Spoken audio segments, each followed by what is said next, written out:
Hi guys, do you know who we are? Realim. Realim, the team 52. So we are coming from diverse horizons, and our passion for all is healthcare. All about is around healthcare. In life, you have up and down. If you have nothing, you are dead. Science can be very boring, and life science sometimes is very boring, but it could be also optimistic. The current, let's have a focus on the current process to have a drug to the market. This is very costly. Back, please. This is very costly, as you can see. Back.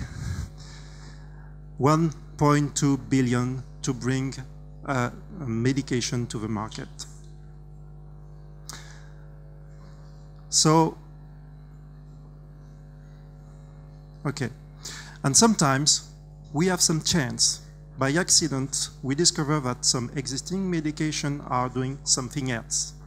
How could we accelerate this kind of things?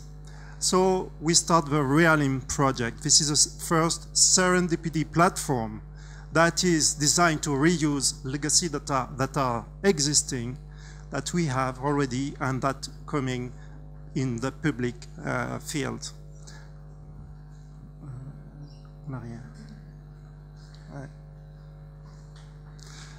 So the important thing during these days, we develop a project based on Realim to focus on this medication process, and we will demo this just now. Donc un exemple d'application, on est ici devant l'application Realims. On a la possibilité donc de sélectionner les critères de l'étude que l'on souhaite afficher. Sur le sexe, sur les différents types.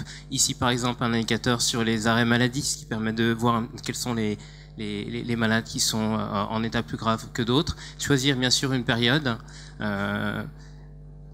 Et donc si on avance sur cette démonstration, en cliquant sur OK ensuite derrière, on arrive directement sur le résultat, et l'objectif c'est de montrer en fait quelles sont les différences entre deux types. Là ici par exemple la metformine et les sulfamides, où on va voir sur les cas qui sont présentés, donc le nombre d'arrêts maladie qu'on a sur la population, si on a une différence. Et là on voit justement qu'on a une différence positive sur la metformine, où on a des cas qui sont inférieurs aux cas sur les sulfamides. Et ça permet de pointer et d'orienter justement après les recherches, des choses qui sont faites par les laboratoires sur des études, mais ils n'ont pas de retour de terrain pour le faire.